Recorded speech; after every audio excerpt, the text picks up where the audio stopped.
আসসালামু আলাইকুম। দরদ সিনেমা যেটা নিয়ে এত আলোচনা সমালোচনা, দরদ সিনেমার পরিচালক হচ্ছে অনন্যা মামুন। ছবিটি যৌথ প্রযোজনায় নির্মিত হয়েছে।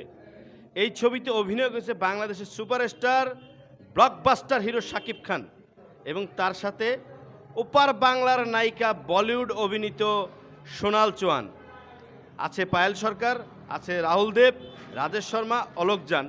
যৌথ প্রযোজনা এই ছবিতে অনেক ব্যয়বহুল ছবি এবং অসাধারণ গল্প, ভালোবাসার প্রেম বন্ধন নিয়ে যে সিনেমা নির্মিত হয়েছে।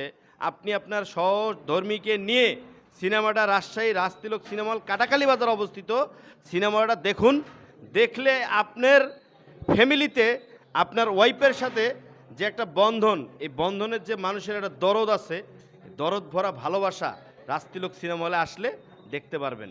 প্রতিদিন 4টি করে শো চলে, সকাল 12:30, দুপুর 3:30, সন্ধ্যা 6:30, রাত 9:30। তো ভাই ব্রাদার, অবশ্যই আপনি আপনার সপরিবারকে নিয়ে সিনেমাটা দেখতে পারবেন। অবশ্যই সিনেমাটা ভালো লাগবে।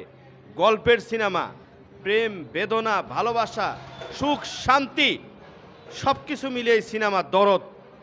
দরদ যদি মনে থাকে, ভালোবাসাটাও মনে থাকবে। তো ভাই ব্রাদার, ছবিটি দেখার জন্য রাজশাহী রাজতিলক সিনেমা হলে আসবেন। আর বেশি বেশি আমাদের YouTube channel, Facebook page subscribe করবেন, রাজতিলক সিনেমা হল।